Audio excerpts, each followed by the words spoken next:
The world's greatest men's tennis player says he's willing to give it all up for his right to refuse the vaccine. Your 2023 U.S. Open champion, Novak Djokovic.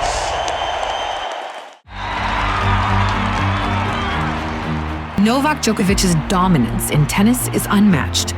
He is the Michael Jordan of the tennis court, with an incredible list of records. He is widely regarded as one of the greatest tennis players of all time.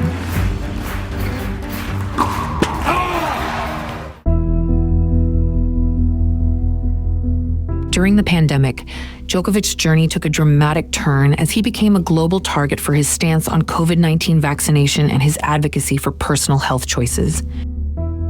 Have you received any vaccination against COVID? I have not. Why? I understand that and support fully the freedom to choose, whether you want to get vaccinated or not. As the COVID-19 pandemic spread worldwide, many countries enforced strict vaccine mandates, significantly restricting basic human rights. People were compelled to get vaccinated in order to travel, work, or even attend school. The pressure to get vaccinated intensified, and those who refused were faced with job loss, restricted movement, and other limitations. Djokovic, however, made the decision not to take the mandated vaccine, despite the mounting pressure and public scrutiny. Are you prepared to forego the chance to be the greatest player that ever picked up a racket, statistically, because you feel so strongly about this jab? Yes. I do. But what he's saying effectively is my right to choose overrules everything. He has made so many missteps. He's lost the favor of the country. But he's very staunch in his beliefs and... In the media, Djokovic became a symbol of defiance against global vaccine mandates. Headlines painted him as a villain, with many calling him reckless and irresponsible. He was constantly under scrutiny, his every move analyzed by the press. The Australian media mocked him. Djokovic's reasoning for refusing the vaccine was rooted in his personal beliefs and health philosophy. Djokovic has always placed great importance on his physical and mental well-being, and he felt that taking a vaccine against his will was not the right choice for him.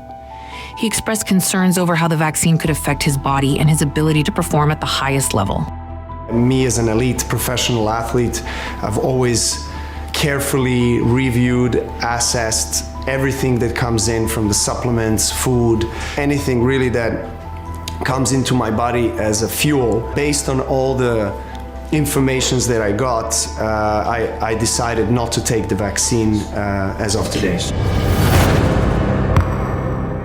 The government is laying down the law to the millions of Australians. Anyone entering the country will likely need proof they've had a COVID vaccine.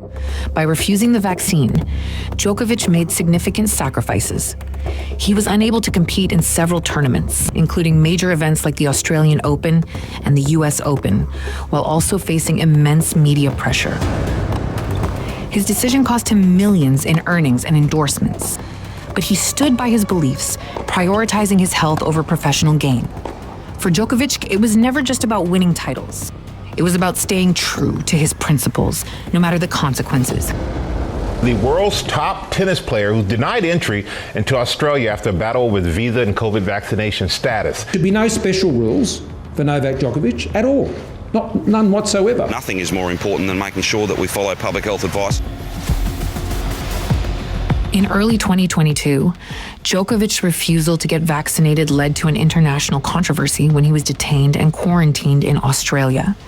The Australian government, citing their strict COVID-19 policies, refused him entry and threatened to deport him. The best men's tennis player in the world has been caught up in a legal battle in Australia. Djokovic staying at this Melbourne hotel as his attorneys vow to appeal. Djokovic is currently at the Park Hotel quarantine facility in Melbourne. Despite having a medical exemption, the decision sparked outrage among many, Novak Djokovic has been deported after losing his legal challenge to the cancelling of his visa.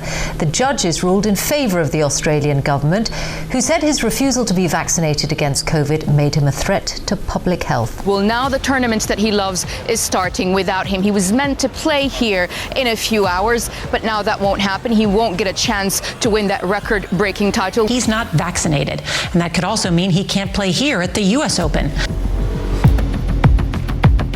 As time went on, it became evident that Djokovic's stance may have justified than many realized.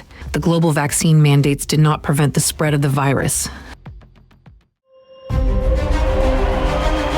The following year, vaccine restrictions were lifted, and Djokovic returned to dominate the Australian Open once again. He returns to the centre of Rod Laver. Despite all the challenges he faced, Djokovic emerged stronger than ever. He continued to break records, including adding more Grand Slam titles to his collection. Djokovic proved that the love of the game and staying true to one's beliefs can still lead to success, even in the face of adversity. Not playing last year, coming back this year. He is not only a tennis legend, but also a symbol of personal conviction and the importance of standing by one's principles. His legacy will be remembered not just for his titles and records, but for his courage to face the toughest challenges, both on and off the court. I say that everyone has the right to choose to act or say whatever they feel is appropriate for them. Join the fight to defend our freedoms. Follow Freedom Research on X.